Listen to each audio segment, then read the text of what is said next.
Cruise liner course duration எவ்வளோ நாள் sir இருக்கும்? 1 month வந்து பார்த்தீங்கன்னா USPH STCW CTC லைசன்ஸ் இருக்கு. 1 இயர்க்கான ஷிப் மேனேஜ்மெண்ட் கோர்சஸ் இருக்கு. 3 இயர்க்கான BSc ஹோட்டல் மேனேஜ்மெண்ட் கோர்சஸ் இருக்கு. டைமிங் எல்லாமே டியூரேஷன் பொறுத்து தான். க்ரூஸ் ஷிப்பில் இன்டர்ன்ஷிப் கிடைக்குமா சார்? நோ, கிடைக்கவே கிடைக்காது.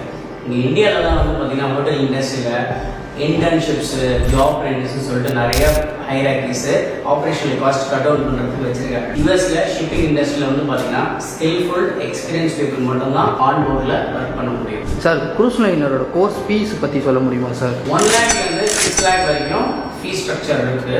$1,000 $4,000 வரைக்கும் ஜாப் கிடைக்கும் போது சேலரியாக கிடைக்கும். ROI ரிட்டர்ன் ஆன் இன்வெஸ்ட்மெண்ட் சொல்லுவாங்க, அது வந்து சூப்பர் குவிக். க்ரூஸ் ஷிப் கோர்ஸில் பொண்ணுங்க ஜாயின் பண்ணலாமா? பொண்ணுங்களுக்கு சேஃப் இருக்கா? 200% சேஃப்டி இருக்கு. ஏன்னு பார்த்தீங்கன்னா ஸ்ட்ரிக்டான ரூல்ஸ் இருக்கு. அவங்களுக்கு சேஃப்டியான கேபின்ஸ் இருக்கு. எம்ப்ளாய்மெண்ட்ல பிளென்டி ஆஃப் கேர்ள்ஸ் ஒர்க் பண்ணிட்டு இருக்காங்க. எக்ஸிஸ்டிங்காக வந்து பார்த்தீங்கன்னா ஏற்கனவே நிறைய ஷெஃப்ஸ் இருக்காங்க, நிறைய ஆஃபீஸர்ஸ் இருக்காங்க, நிறைய மேனேஜர்ஸ் ஒர்க் பண்ணிட்டு இருக்காங்க ஆன் போர்ட். 12th முடிச்ச உடனே க்ரூஸ் கோர்ஸ் ஜாயின் பண்ணலாமா? Yes, it's very much possible. 1 year ship management course பண்ணலாம், க்ரூஸ் லைன் மேனேஜ்மெண்ட் கோர்ஸ் பண்ணலாம், BSc ஹோட்டல் மேனேஜ்மெண்ட் கோர்ஸ் கூட பண்ணலாம். Depends on the candidate profile. உங்களுக்கு ஷிப்பிங் இண்டஸ்ட்ரி ரிலேட்டட் டவுட்ஸ் இருந்தால் எப்போனாலும் எனக்கு கமெண்ட் பண்ணுங்கள், நான் உங்களுக்கு